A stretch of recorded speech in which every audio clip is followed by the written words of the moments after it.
नमस्कार दोस्तों, स्वागत है आपका अपने YouTube चैनल डुगू कोचिंग सेंटर में। आज की जो क्लास है बेटा, उसमें हम एक्सरसाइज 7.2 स्टार्ट करने जा रहे हैं।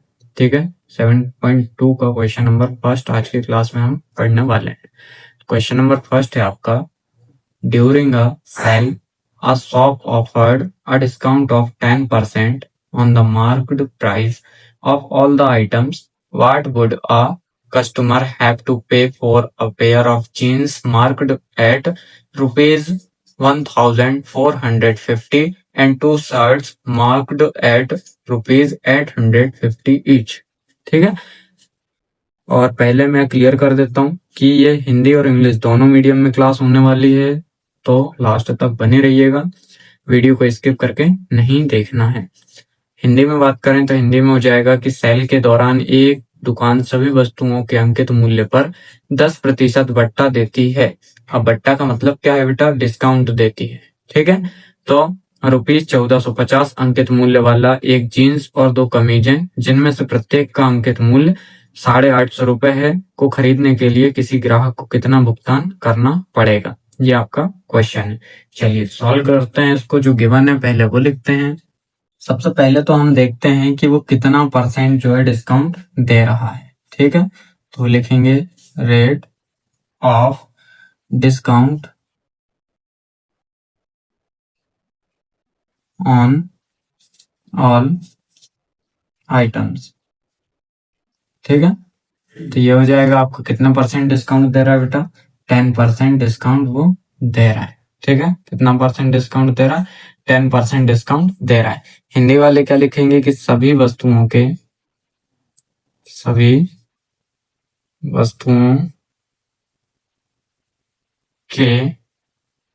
अंकित मूल्य पर बट्टा, अंकित मूल्य पर बट्टा। ठीक है, कितने प्रतिशत? भाई सेम 10%। ठीक है, चलिए उसके बाद मार्केट प्राइस क्या है तो वो भी लिख लेते हैं। मार्केट प्राइस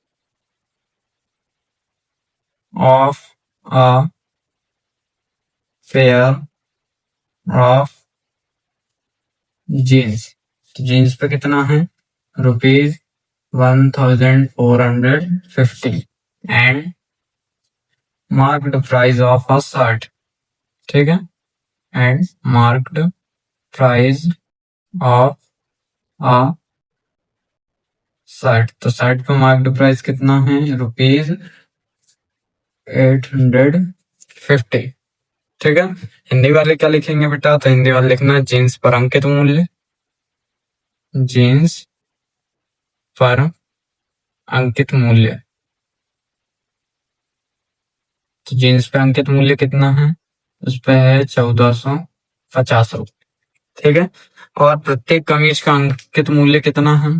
तो लिखना प्रत्येक कमीज, कमीज मतलब शर्ट, कमीज का अंकित मूल्य।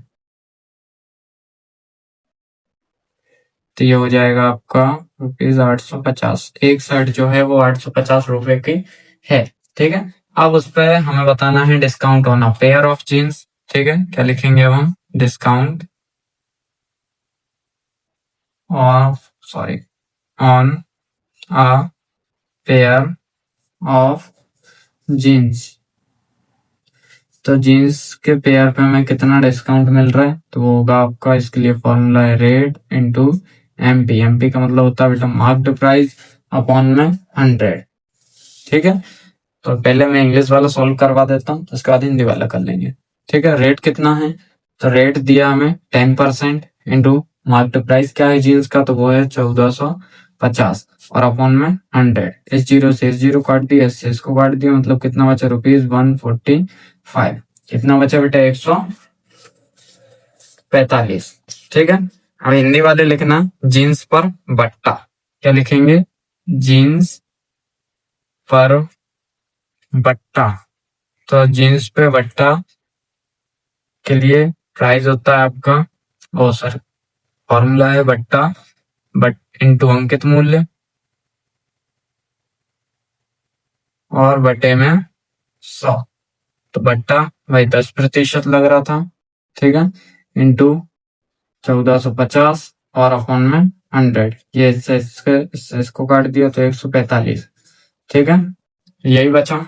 अब उसके बाद आपको क्या करना है कि मार्क्ड प्राइस में से एसपी मतलब सेलिंग प्राइस निकालना है दोनों का कि कितने में सेल किया है। तो सेलिंग प्राइस हो जाएगा बेटा उसका, उसके लिए मतलब जो भी आपका दिया था टोटल कितना था 1450, उसमें से ये हमें क्या मिल रहा है, डिस्काउंट मिल रहा है, तो हम डिस्काउंट को क्या करेंगे, माइनस कर देंगे। ठीक है, तो ये हो जाएगा SP of a pair of jeans. तो इसके लिए ये हो जाएगा अपना, निकाल लेंगे 1040 माइनस ₹145, तो ये आएगा बेटा आपका 1305 रुपए। ठीक है, और हिंदी वाले क्या लिखेंगे यहाँ पे, तो हिंदी वाले मैं बोल दे रहा हूँ, आप लिख लीजिएगा, लिखना जीन्स का विक्रय मूल्य, जीन्स का विक्रय मूल्य बराबर 1450 माइनस 145।